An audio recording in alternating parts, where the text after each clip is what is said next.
One morning I woke up, it was quite early. I heard men speaking in my house. So I laid for a second and thought, oh my, who's that? Well, it was just terrible. I was so scared because at first I thought someone come in the house to take something. A few months ago, this woman with mobility issues, who we're calling Sarah, had a prepayment meter installed in her home. There was two men in my living room, and my front door had been left open. And when I looked out, there was another probably four men.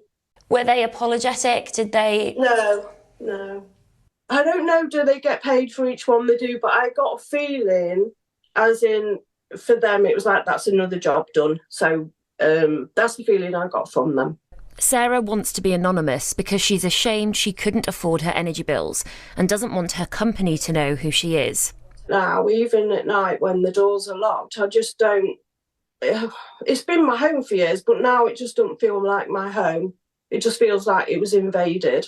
There might be people watching who think, well, you know, if people aren't paying their bills, these companies have a legal right to apply for a warrant and enter people's homes.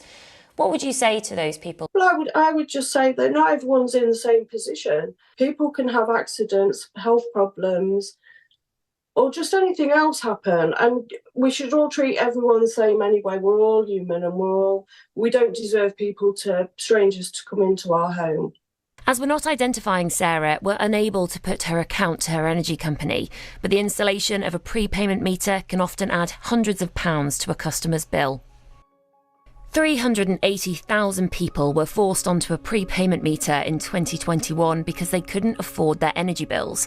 A year later, it rose to 600,000 as prices soared following Russia's invasion of Ukraine. So under what circumstances can energy companies force pay-as-you-go meters into homes? They must have taken all reasonable steps to support struggling customers, and only as a last resort should they apply for a warrant at a magistrate court. Vulnerable households should always be exempt, including the elderly, the disabled, children under 5, and those with long-term health issues, a category Sarah falls into.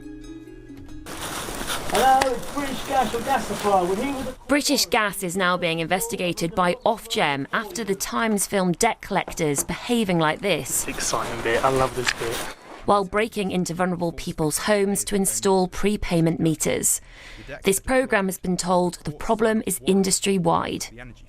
What we can see every day in our case assistance advice, this isn't just one or two companies who are forcing people onto prepayment meters where it's not safe. This is a systematic problem, which is why we need to see the whole of industry commit to stopping forcing people onto prepayment meters until we have new protections in place.